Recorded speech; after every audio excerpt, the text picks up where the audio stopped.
Good morning, everybody, and welcome back to Bitcoin Moneymaker. Thank you so much for stopping by. And today we're going to be looking at a few things. One of them, of course, as usual, we're going to be looking at the current situation with Bitcoin in the market. We're also going to be looking at some Wyckoff accumulation patterns, which I found in social media. And I'd be interested to hear from you in the comments below. You think about stuff like that you can find in social media, what other people are saying. I personally don't put a whole lot of faith in it, but I wanted to still bring it up to your attention. So we'll look into that a bit later. But as you can see here on the daily chart for Bitcoin, we have our low yesterday.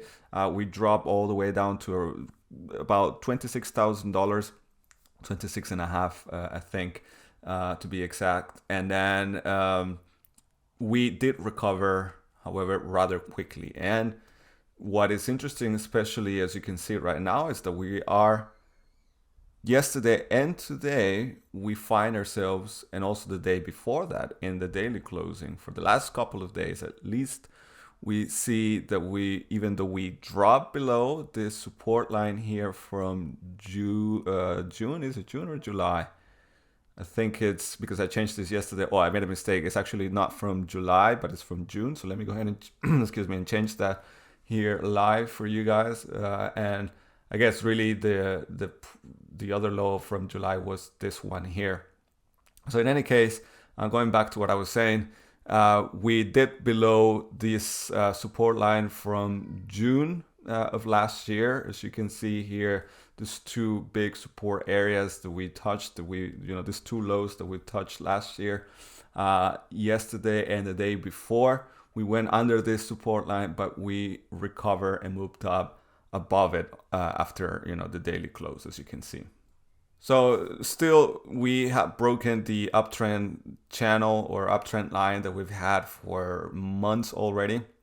You can see here we had this big drop of about 45%, and it's very normal that after a big drop like that, you get a little bit of a recovery bounce, such as the one that we have here. And that could just be very well a dead cat bounce reaction that could bring us into the lower end of $25,000 here.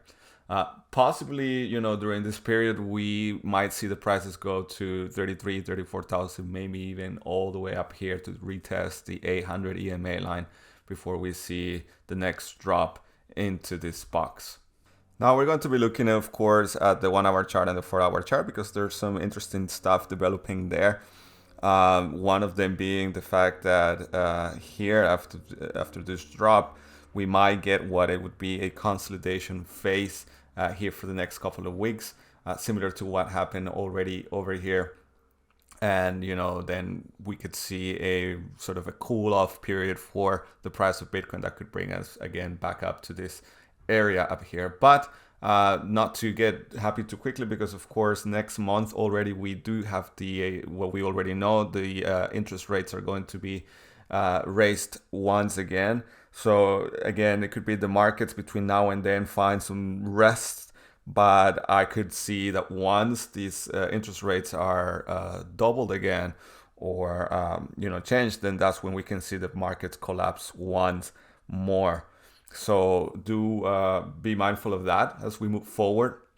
Also, now if we move over to the 4 hour chart, something also noteworthy here is that we've had a 4 hour close above our very important 20 EMA line over here, as you can see, and currently we find ourselves here.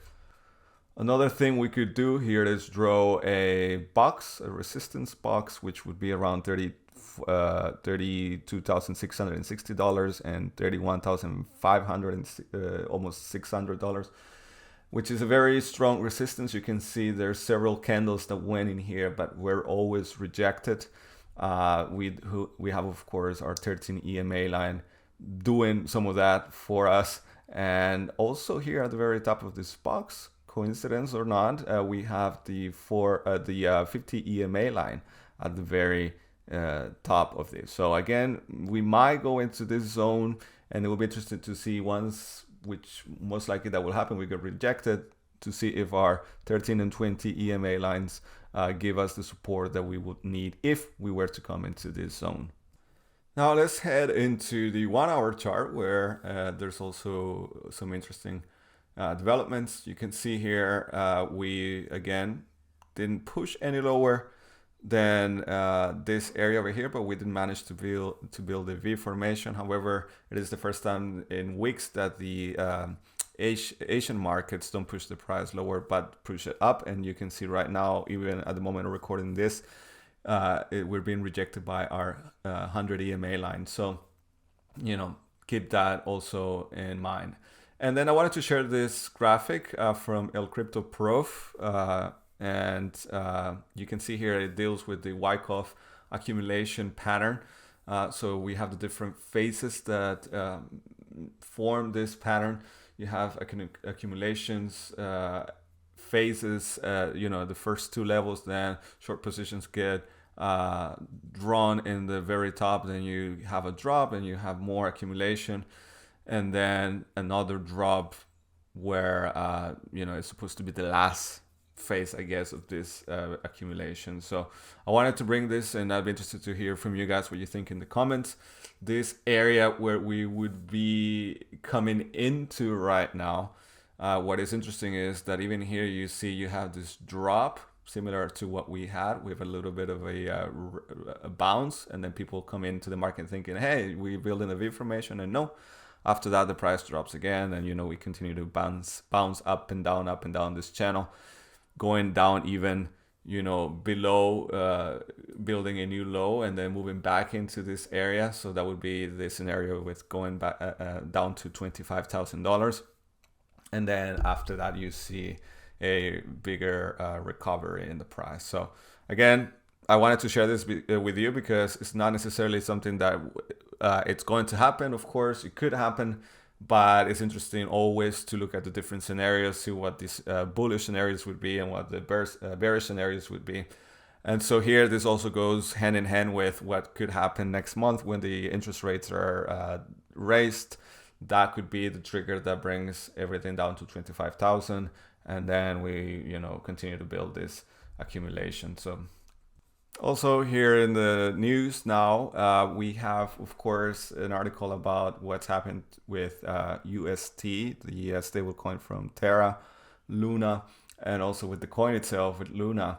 Yesterday, I mean, right now the price is almost at zero, and a lot of the exchanges are starting to delist it from their offerings. So people that have them could, you know, there's really, I think only by Coinbase Pro is where you can still do something with it. But it'll be interesting to see here what happens if this is going to completely disappear. Now the SEC is gonna probably do some mediations and see how this thing could be salvaged, if at all. And also another thing to point out, and that is a lot of people, because you hear this in the news now, in the media everywhere, that this is a scam, the whole crypto thing is a scam, the stable coins and so on. So of course that caused, you can see here, a big dip also with the biggest stable coin, USDT, going down to 94 cents. I mean, we've had little spikes going below to 99 cents and so on, which is completely normal, but we've never had anything like this for the stablecoin to go to 94 cents. So of course a lot of people are panicking, and if you start seeing that people, you know, and by the way, you know, and I mentioned this in my Telegram group as well, if you can find the link in the description for that, if you'd like to check it out and join the group as well, it's completely free. I was talking about there's no shame in doing this, of course, and you know, if you want to sort of secure your assets, or at least your gains and your winnings, then you could still transfer. You know, it's not direct advice, of course, but you can transfer USDTs to regular currencies. So that is a possibility. But what happens here is if a lot of people start panicking, this could, of course, create a cascade effect where this could also collapse. And if the biggest stable coin collapses, then you can say the entire crypto market is completely also collapsed. Okay, so now let's have a look at Ethereum very quickly here. where things are not looking as bad as they were a couple of days ago. Of course, that doesn't mean a whole lot in this market right now, but at the very least, we haven't taken out these previous lows over here, and we didn't go to the area of $1,716, which is the white line here at the bottom. What we also see here is above us we have the 800 EMA line as well. It's important that Ethereum manages to go at the very least above this $2,199 red line, and possibly then even continue to move up to a bit more towards the EMA ribbons.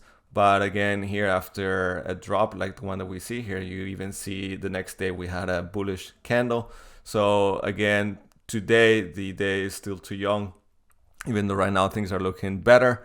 And everything could change later today when the markets open, or even when the markets close again. So that is the current situation we are in. Nothing is as comfortable as it was, a couple of months ago, or maybe last year.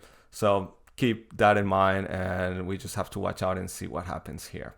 In any case, if you want to learn some more about how to trade, especially also in markets like this, and have a chat with me and so on, you can join our BitBull member club, and that is, you can go to the website bitbull-trading.com.